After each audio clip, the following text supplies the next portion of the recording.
مرتضی سرمدی.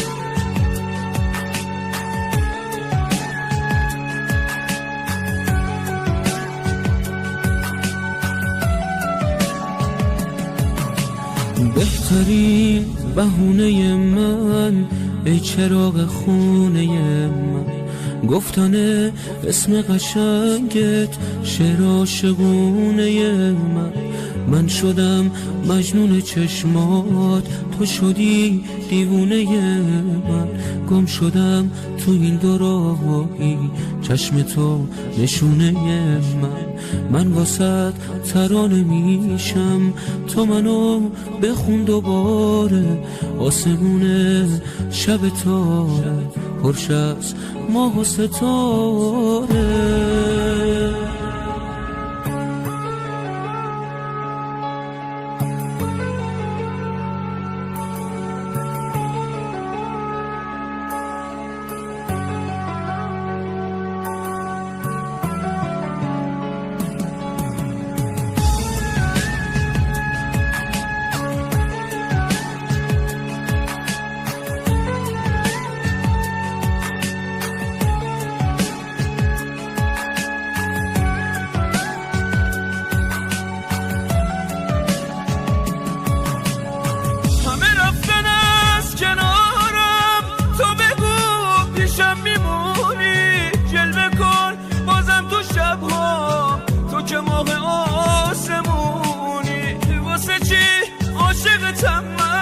من همیشه واسم سواله، تو تمام زندگیمی بی تو موندنم محاله، بی تو هر ثانیه انگار واسه من مثل یه ساله، اگه تو پیشم نباشی زندگیم رو به زمانه. یادته بهت میگفتم تو نباشی من میمیرم، تو میگفتی دورت بگردم، خودم هم پیش تو گیرم، منو میبره به رویا یاد اولین نگاهت، خیره میشم و میمونم تا سحر به روی ماهت. دوباره منو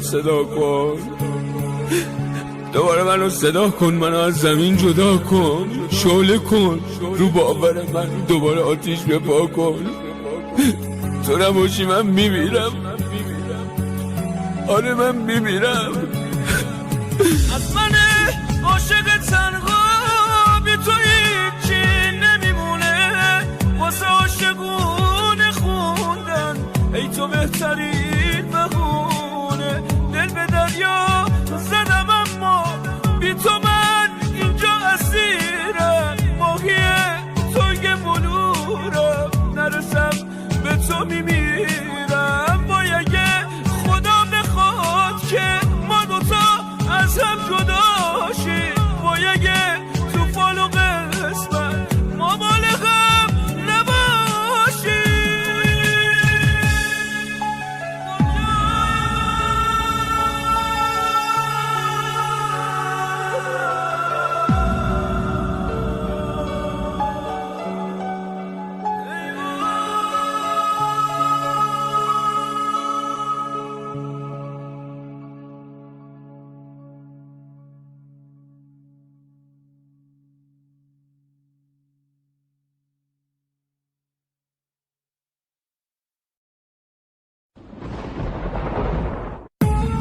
مرتضی سرمدی.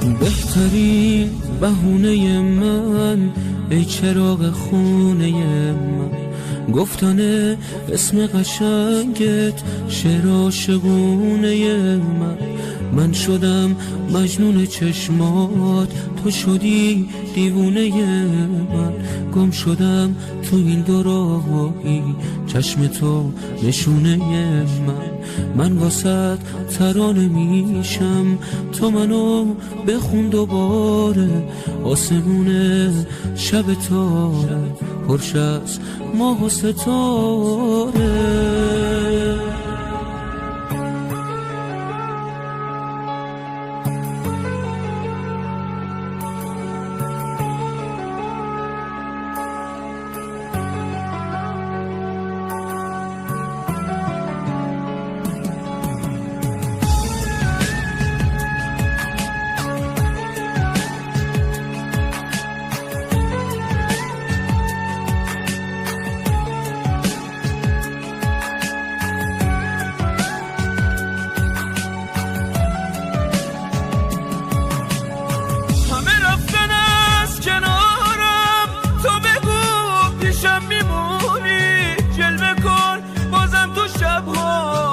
که موقع آسمونی واسه چی عاشقتم